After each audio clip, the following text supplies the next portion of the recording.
साई राम दोस्तों, मैं आशा करती हूँ सभी बहुत ही अच्छे से होंगे।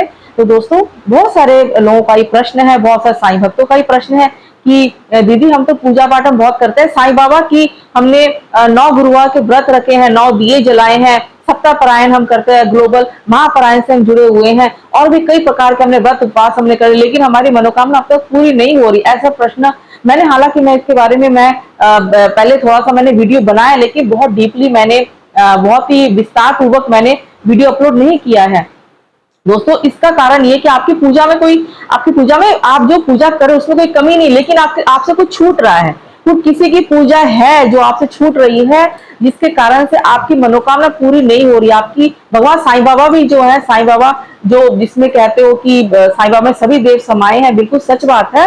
लेकिन क्या है ना कि कुछ ना कुछ तो छूट रहा है, वो उसी के बारे में आपको बात करूंगी कि जिनकी पूजा अगर आप नहीं करेंगे तो साईं बाबा भी आपको आपकी पूजा का पूरा फल नहीं दे पाते हैं, वो उनको भी अच्छा नहीं लगता है। तो क्या छूट रहा है आपकी पूजा में? ऐसा क्या छूट रहा? पूजा तो मन से कर रहे हैं, तो क्या कारण है कि कुछ लोगों का मनोकामना बस एक ही बार में, 9 गुरुवार के व्रत रखते 5 गुरुवार में खत्म नहीं होते। कई को मैंने सुना है, आपने भी सुना होगा, बिल्कुल सुना होगा, 2-3 गुरुवार में लोगों की मनोकामना पूरी होती है। और कुछ लोग न जाने कितनी बार व्रत रख लेते हैं, न जाने कितनी बार सप्ताह पारायण कर लेते हैं, फिर भी उनकी मनोकामना पूरी नहीं होती।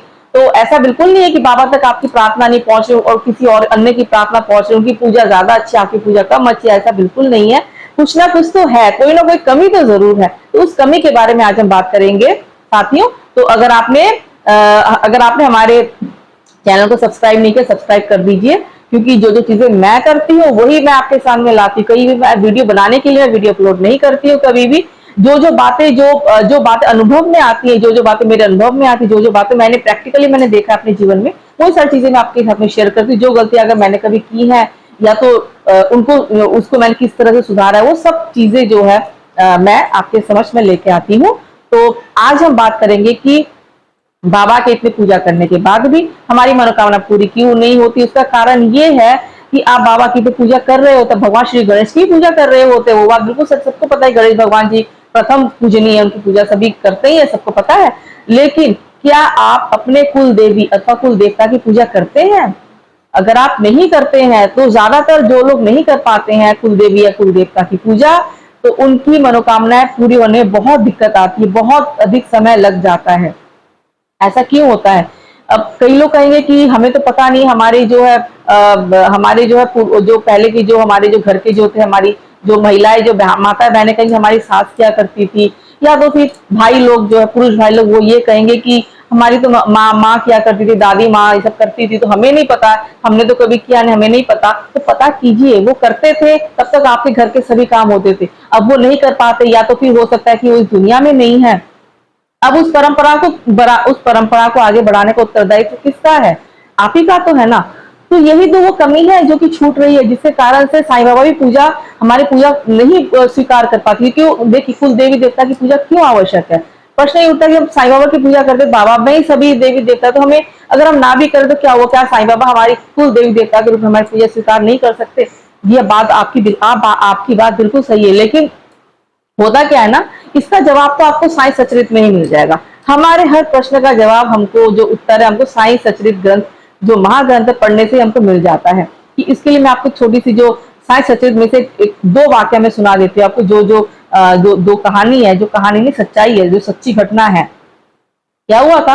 नाना साहब चांदोरकर बाबा साईं बाबा के बहुत बड़े भक्त थे, सबको पता है। और जब वो बाबा के दर्शन करने के लिए शिरडी में जब आते थे, तो उससे पहले वो भगवान श्री दत्तात्रेय की पूजा करके, उनके दर्शन करके, उनके पूजन अर्चन करके फिर वो बाबा जी के पास में आते थे। तो एक बार की बात है, वो उनको थोड़ी जल्दबाजी थी, वो अपने किसी रिश्तेदार के साथ में जो है आ रहे थे, शिरडी में आ रहे थे। तो मार्ग में उनको काफी देर हो गई, काफी जल्दबाजी थी। तो उन्होंने सोचा कि कोई बात नहीं, मैं अगली बार कर लूंगा, इस बार अगर मैंने दत्तात्रेय भगवान के दर्शन पूजन कर लिए तो मुझे देर हो जाएगी। तो बिना दत्तात्रेय भगवान के पूजन दर्शन किए बाबा जी के पास में सीधे द्वारका में पहुंच जाते दर्शन करने। बाबा बहुत क्रुद्ध हो जाते हैं, बाबा उनसे बात नहीं करते, बाबा ठीक से उनकी प्रणाम का बाबा उत्तर नहीं देते, बाबा नाराज हो जाते हैं।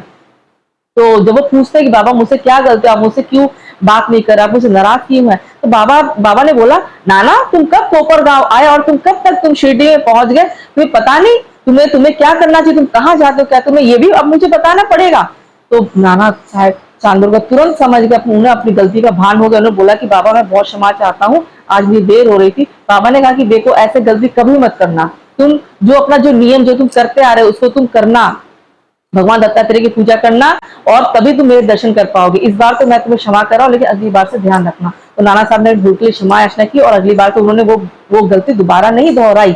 दूसरा वाक्य आपको पता ही है कि एक बार की बात है कि जो मेधा जो थे, जो माँ शिव भक्त जो बाबा साईं बाबा में ही जो उनको शिव भगवान को उनको दर्शन करते थे, साईं बाबा को ही अपने शिव के रूप में देखते थे, शिव के महान भक्त थे। तो उनका एक नियम था, मेधा जो थे उनका नियम था कि शिरडी में जितने भी मंदिर थे उनके सब देव पूजन करने के बाद में, सभी देवताओं के पूजन करने के बाद में फिर वो साईं बाबा के पास आ गए थे। फिर उनको बाबा का पूजन करते थे, उनका बाबा जो अभिषेक करते थे, जल आदि से अभिषेक करते थे, आरती आदि किया करते थे। तो एक बार की बात है कि खंडोबा मंदिर की जब वो दर्शन करने गए तो वहां के द्वार नहीं खुले थे, वो द्वार बंद थे। तो उन्होंने सोचा कोई बात नहीं, पहले मैं साईं बाबा के पूजन कर लेता हूँ, फिर मैं बाद में आ जाऊंगा, तब तक द्वार खुल चुके होंगे खंडोबा मंदिर के, फिर मैं आके पूजन कर लूंगा।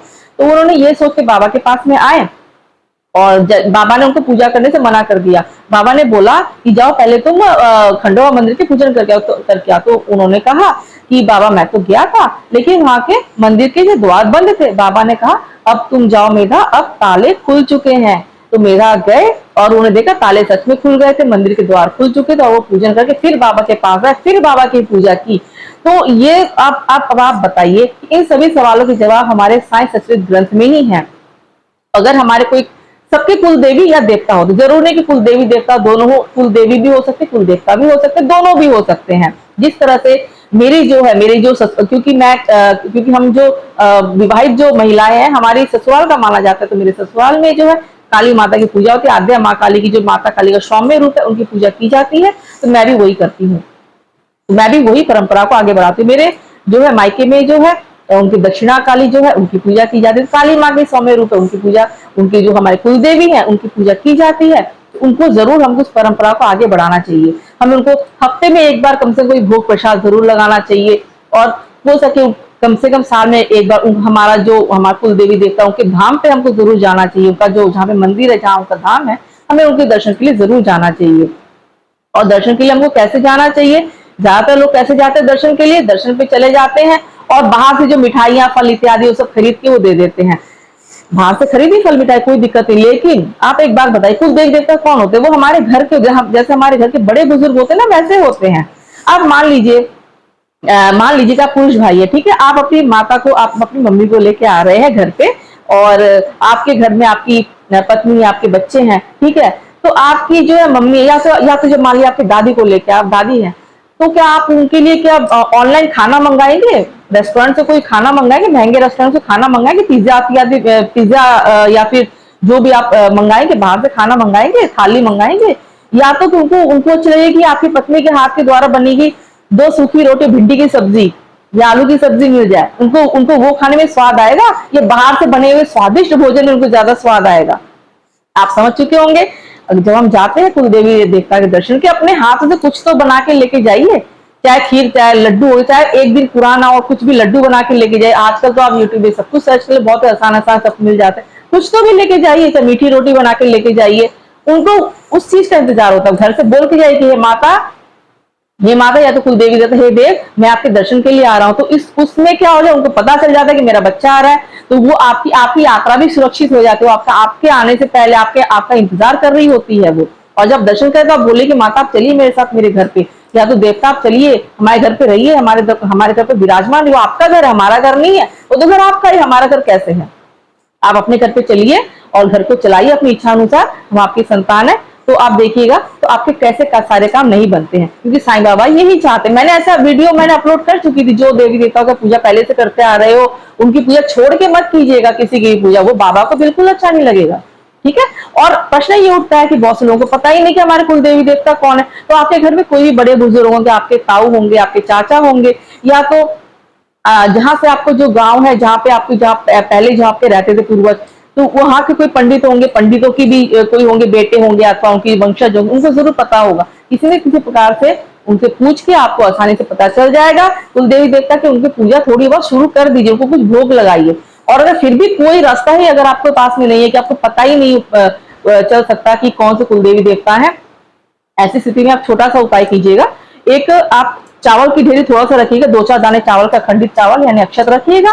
उसके ऊपर एक सुपारी जो होता है उसको मौली धागा लपेट के, ठीक है, उसमें जल का, गंगा जल का छिड़का, गंगा जल का शुद्ध जल का छिड़काव करके, रोली इत्यादि से, रोली और चंदन हल्दी से टीका आदि करके, और आपको उनको जो है धूप अगरबत्ती दिखा के उनको प्रार्थना करनी है। हे कुलदेवी, हे कुलदेवता, आप जो कोई भी, अब जहां पे भी है, आप मुझे अपने दर्शन दीजिए, आपका धाम कहाँ पे है, और जिससे कि मैं आपके पास में आ सकूं, आपकी मैं पूजा अर्चना में कर सकूं। तो इस तरह से आप देखा कि आपको अपने सपने के माध्यम से कुछ, आप 21 दिन तक आप डेली करेंगे ना, 21 डेज से जब आप डेली करेंगे रोज, तो आपको उनके दर्शन, अपने कुलदेवी देवता के दर्शन आपको सपने में ही होते रहेंगे। ऐसा बहुत से लोगों का ये बहुत ही अनुभूत उपाय जो मैंने आपको बताया है, सुपारी में मौली धागा लपेट के, जो पूजा अर्चना करके कुलदेवी देवता का पता लगाने का एक बहुत ही एक प्राचीनतम उपाय है।